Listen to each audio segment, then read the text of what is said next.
अस्सलामुअलैकुम वरहमतुल्लाहि वबरकातुहू। How are you students? उम्मीद है आप सब खैरियत से होंगे और अपने वीडियो क्लासेस देख रहे होंगे। लास्ट लेक्चर हमारा था किसके बारे में? एटमॉस्फेरिक प्रेशर, उसके इफ़ेक्ट्स एंड यूजेस के बारे में। So tell me, what is atmospheric pressure? Good. The weight of the air is called atmospheric pressure. Now tell me some effects that are caused by air pressure.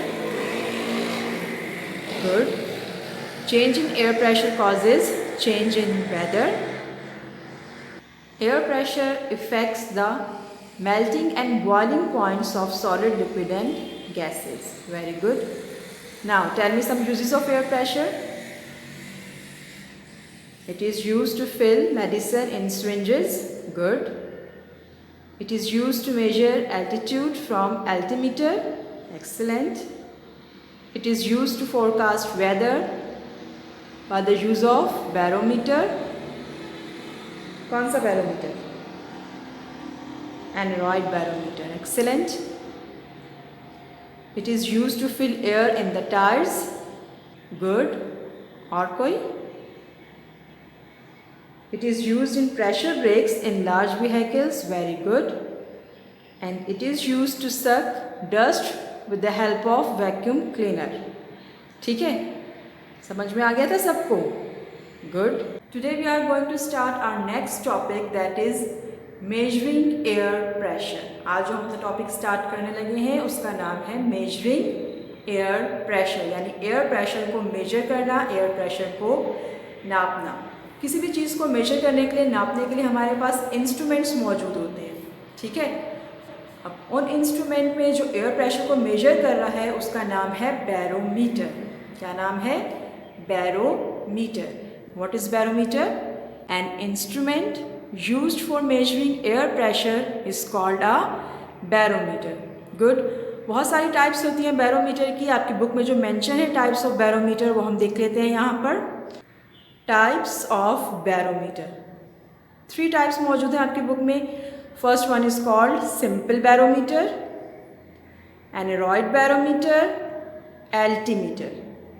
कौन कौन सी हैं? Simple barometer, aneroid barometer, altimeter. ठीक है, अब इनका use देख लेते हैं कि ये जो तीनों टाइप्स आपकी बुक में मौजूद हैं बैरोमीटर की, इनका क्या इस्तेमाल है। First one simple barometer, it is used to measure air pressure. Simple barometer किस काम आता है? एयर प्रेशर को नापने के काम आता है, उसको मेजर करने के काम आता है।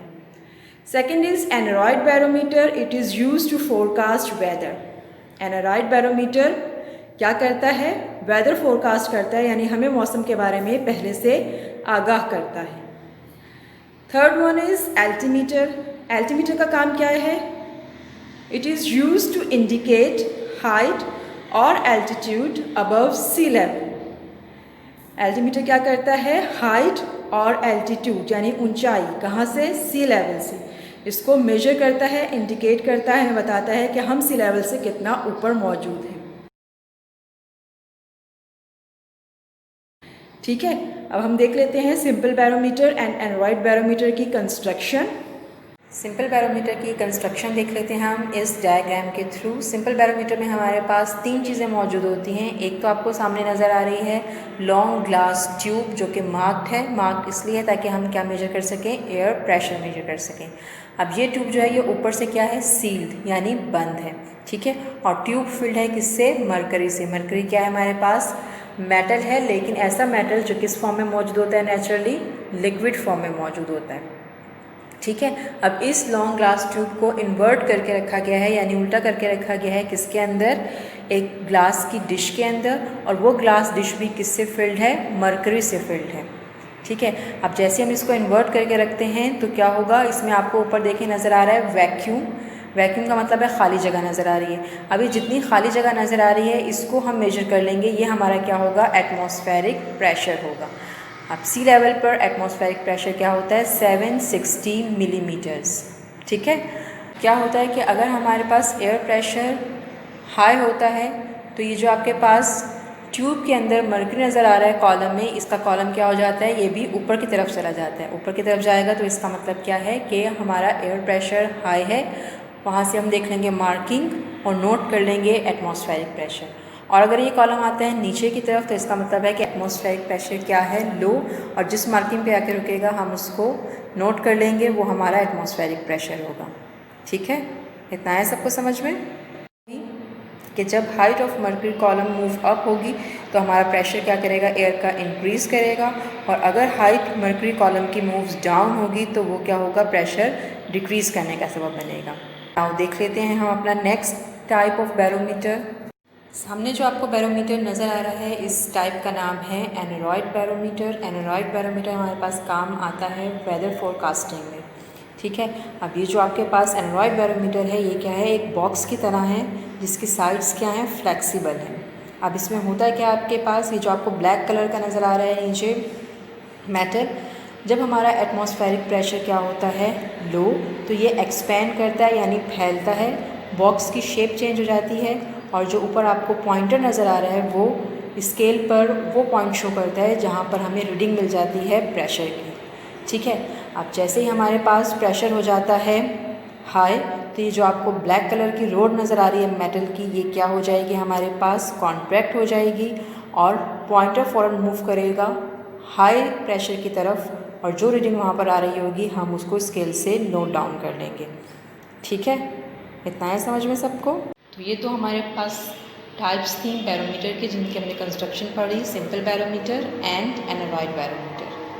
ठीक है, our next topic is air pollution. ठीक है, एयर पॉल्यूशन क्या होती है, यहाँ पर पहले हम देख लेते हैं।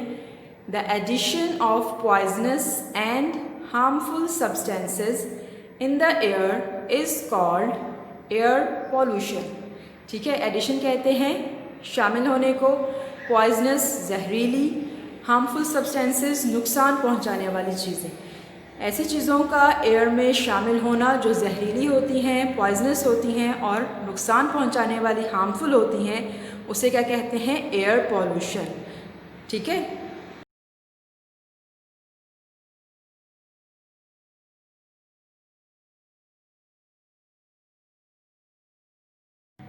अब देख लेते हैं वो कौन से ऐसे सोर्सेज हैं जो हार्मफुल और पॉइजनस चीज़ों को हमारी एयर में शामिल करके एयर पॉल्यूशन का बाइस बन रहे हैं। ठीक है, sources of air pollution, sources कहते हैं ज़राए को। ठीक है, the main source of air pollution is the burning of coal and oil in the houses, factories, power stations and vehicle engines. यानी मेन सोर्स एयर पोल्यूशन का क्या है हमारे पास, बर्निंग ऑफ कोल, कोयले का जलना, ऑयल का जलना।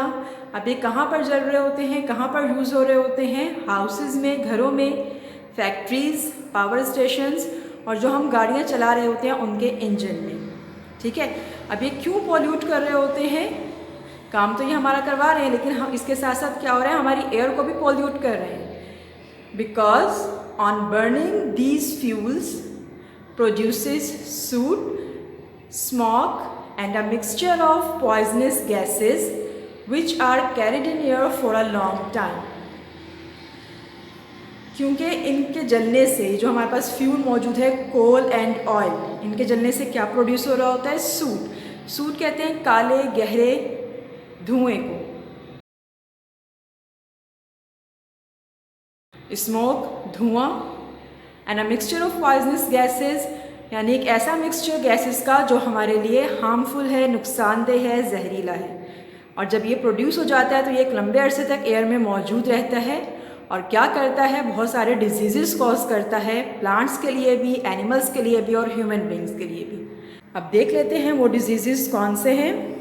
Disease caused by air pollution.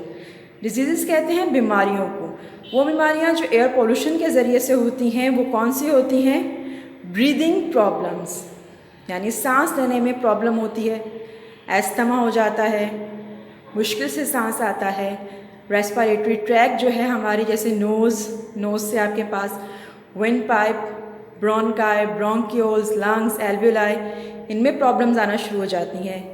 Lung disease और जो हमारे फेफड़े होते हैं उनकी बीमारियाँ। तो ब्रीदिंग प्रॉब्लम्स, लंग डिजीज़ हमारे किसके ज़रिए कॉज होते हैं? एयर पोल्यूशन के ज़रिए। और आपको पता है कि ज़िंदा रहने के लिए सबसे इम्पॉर्टेंट ब्रीदिंग ही है, सांस लेना ही है। उसमें प्रॉब्लम हो गई तो इसका मतलब है कि आपकी लाइफ भी क्या है? ख़तरे में है। इतना आया समझ में? नेक्स्ट टॉपिक है हमारे पास एसिड रेन। एसिड रेन को हम समझते हैं सामने दी गई डायग्राम से।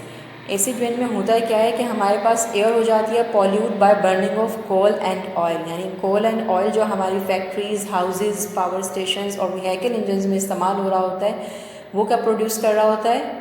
Suit, smoke and mixture of poisonous gases, यानी बहुत से हार्मफुल सब्सटेंसेस और पॉइजनस गैसेज। वो पॉइजनस गैसेज और हार्मफुल सब्सटेंसेस हमारी एयर में शामिल हो जाते हैं। उन गैसेस में हमारे पास सल्फ़र डाइऑक्साइड, नाइट्रोजन ऑक्साइड और सूट मौजूद होते हैं। वो एयर के ज़रिए किस में एंटर हो जाते हैं? क्लाउड्स में।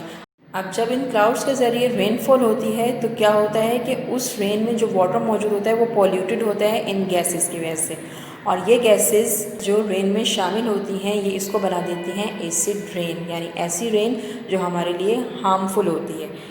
एसिड रेन क्या करती है? ये डैमेज कर देती है हमारी बिल्डिंग्स को, नुकसान पहुंचाती है दरख्तों को और हमारी फसलों को, यहाँ तक कि वाटर लाइफ को भी बहुत ज़्यादा नुकसान पहुंचा रही होती है, क्योंकि ये क्या करती है? वाटर को पॉइज़न कर देती है, जो कि एक्वेटिक लाइफ के लिए एक ख़तरा बन जाता है। ठीक है, इतना आया सबको समझ में? यहाँ देख लेते हैं एसिड रेन क्या होती है। Acid rain is a form of air pollution caused by the poisonous gases present in the air and fall on earth in the form of rain। Acid rain क्या है? हमारे पास एयर पॉल्यूशन की ही एक form है जो किससे बनती है? पॉइजनस गैसेस से, जो हमारी एयर में मौजूद होती हैं, और वो किस फॉर्म में आती है अर्थ में? रेन की फॉर्म में, इसलिए हम उसको कह देते हैं एसिड रेन। ना ये था हमारा आज का लेक्चर। अब देख लेते हैं homework. Your homework is write and learn question number 1 part E on journal and do question number 2, 3 and 5 on book of unit number 5। 1 का पार्ट E जर्नल पर करना है और क्वेश्चन नंबर 2, 3 एंड 5 बुक पर करने हैं। आइए देख लेते हैं इसको। पेज नंबर 49 है आपके पास। क्वेश्चन नंबर 1 का पार्ट E आपको जर्नल में करना है, डिस्क्राइब अ बैरोमीटर। ठीक है, जर्नल पे काम करने से पहले हम बुक का ही काम देख लेते हैं जो हमें पेंसिल से बुक पर करना है। चैप्टर हमारा एंड हो चुका है, तो अब हम करेंगे फिल इन द ब्लैंक्स। ठीक, question number 2, fill in the blanks to complete the following statements. इन स्टेटमेंट्स को पढ़ना है और जो राइट आंसर होगा वो आपको ब्लैंक में लिखना है। फर्स्ट वन ए है, the atmosphere extends to dash above the earth surface. Earth surface के ऊपर एटमॉस्फेयर कहाँ तक एक्सटेंड है, कहाँ तक फैली हुई है, आपको यहाँ पर नंबर लिखना है उसका यूनिट के साथ। ठीक है, B is air exerts dash, air क्या एक्सर्ट करती है। C, the pressure of the atmosphere is dash, atmosphere का प्रेशर क्या है, नंबरिंग में और यूनिट के साथ लिखना है आपको। डी है आपके पास, dash is used to forecast weather, weather के बारे में, मौसम के बारे में पहले से बताने के लिए हम कौन सा इंस्ट्रूमेंट यूज़ करते हैं उसका नाम लिखना है। E is dash causes dust storms, dust storms यानी गर्दो गुबार वाला तूफ़ान जो है वो कौन कॉज करते हैं, किसकी वजह से आता है। F is air pressure dash as we go from sea level to the top of mountain, air pressure क्या होता है अगर हम सी लेवल से ऊपर की तरफ जाएं माउंटेन की। ठीक है, next is G, we use dash to suck liquids through a straw, हम क्या इस्तेमाल करते हैं लिक्विड्स को स्ट्रॉ के ज़रिए पीने के लिए। H is liquids boil at a lower temperature at dash altitudes, liquid boil करता है लो टेम्परेचर पे, अगर एल्टीट्यूड यानी हाइट कैसी होगी। ठीक है, I is and dash is used to find the height above sea level, कौन सा इंस्ट्रूमेंट यूज़ किया जाता है सी लेवल से ऊपर जितना आप जाएं हाइट मेजर करने के लिए। J is a dash is used to measure air pressure, air pressure को मेजर करने के लिए, नापने के लिए कौन सा इंस्ट्रूमेंट यूज़ किया जाता है उसका नाम आपको यहाँ पर लिखना है। ठीक है, क्वेश्चन नंबर 3 है, चूज़ द करेक्ट आंसर। इसमें आपके पास स्टेटमेंट मौजूद होगी और उस स्टेटमेंट के हवाले से 4 ऑप्शंस दिए जाएंगे, जो करेक्ट ऑप्शन होगा उसको क्या करना है, आपने टिक करना है। ए है, the pressure that air exerts पर क्यूबिक सेंटीमीटर इज़, पर क्यूबिक सेंटीमीटर पर एयर जो प्रेशर एक्सर्ट करती है वो कितना होता है? 1 kg, 2 kg, 5 kg, 10 kg। Lectures आप सुन चुके हैं, देख चुके हैं, बुक आपके पास मौजूद है। रिकॉल करके इसके आंसर्स को कंप्लीट करना है, ठीक है। B is air moves from regions of. Air move करती है किस रीजन से किस रीजन के तरफ, ठीक है। तो ये आपके ऑप्शंस दिए हुए हैं यहाँ पर, high pressure to low pressure, high से लो की तरफ, low pressure to high pressure, या फिर लो से हाई की तरफ, ठीक है। सी आपके पास है low pressure causes. Low pressure से क्या चेंज आता है हमारे वेदर में? Storms, rain, clouds, earthquakes. Earthquakes कहते हैं ज़लज़लों को, ठीक है। जो ठीक होगा उस पर टिक लगा दीजिएगा। D is air pressure decreases from. Air pressure decrease कम होता है कहाँ से? Number 1 lower to higher altitudes, नीचे से ऊपर की तरफ जाते हुए, या number 2 higher to lower altitudes, या ऊपर से नीचे की तरफ आते हुए, ठीक है। E is a thermometer is use to measure. Thermometer क्या मेजर करने के काम आता है? First option is temperature, pressure, speed, direction. जो भी ठीक होगा उस पर टिक लगा देंगे आप। Next is F. Which one of the following is use to measure altitude. Altitude को मेजर करने के लिए, हाइट को मेजर करने के लिए कौन सी चीज़ इस्तेमाल की जाती है? First one is simple barometer, aneroid barometer, altimeter. Correct answer को टिक कर देंगे हम। Next one is G. The normal atmospheric pressure at sea level is equal to how many millimetres of mercury. Normal atmospheric pressure sea level पर कितने millimetres of mercury के equal होता है? 3 options हैं आपके पास, 760 मिलीमीटर्स, 770 मिलीमीटर्स और 780 millimetres. जो ठीक होगा उस पर टिक लगाइएगा। नेक्स्ट एच है आपके पास। An altimeter is used by a. Altimeter कौन यूज़ करते हैं? Pilot, fisherman, driver, farmer. Tick the correct one. Now I is a barometer is used to measure the pressure of। Barometer इस्तेमाल किया जाता है किसका प्रेशर मेजर करने के लिए? Air, ice, water. इनमें से जिसका भी प्रेशर मालूम करने के लिए बैरोमीटर यूज़ करते हैं, आपको क्या करना है? उस पर टिक लगाना है। जे is liquids boil at a lower temperature at. Liquid boil होता है लोअर टेम्परेचर पर। कब? जब वो कहाँ मौजूद हो? हाई एल्टीट्यूड्स, ऊंचाई पर, लो एल्टीट्यूड्स, नीचे सी लेवल, बिल्कुल सी लेवल की सतह पर, बिलो सी लेवल, या फिर सी लेवल से भी नीचे। तो जो राइट आंसर होगा उस पर क्या कर देंगे आप? टिक लगा देंगे। इतना आया समझ में? नाउ पेज नंबर है आपके पास 50 पर हमारे पास क्वेश्चन नंबर है 5, जो कि आपको करना है। Air is a mixture of gases. आपको पता ही है कि एयर क्या है? मिक्सचर ऑफ गैसेस है।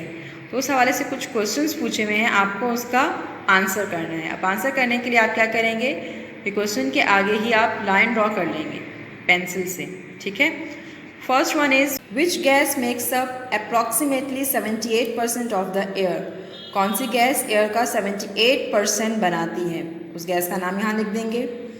Next is only one gas in the mixture will allow things to burn in it. Which gas is this? Air mixture of gases है। अब इस मिक्सचर ऑफ गैसेस में सिर्फ एक गैस ऐसी है जो चीज़ों को जलाने में मदद देती है। उस गैस का नाम लिखना है आपको। Which gas is found in the air in very small quantities. कौन सी गैस ऐसी है जो एयर में बहुत ही स्मॉल क्वान्टिटी में मौजूद है? उसका नाम लिख दीजिए। Which gas containing sulphur is a major cause of air pollution. Air pollution का जो मेजर कॉज करने वाली गैस जिसमें सल्फर मौजूद है, उसका आपको नाम बताना है। वो नाम आप लिख देंगे यहाँ पर, ठीक है। Next one is name 2 other gases which cause air pollution. 2 दूसरी गैसेज के नाम बताइए जिनकी वजह से क्या होती है? एयर पॉल्यूशन होती है। Name 1 substance which is not a gas but which also pollutes the air. ऐसी चीज़ का नाम बताइए जो गैस तो नहीं है लेकिन क्या कर रही है? हमारी एयर को पॉल्यूट कर रही है, ठीक है। आंसर्स आप लिख देंगे इस तरह से लाइन ड्रॉ करके।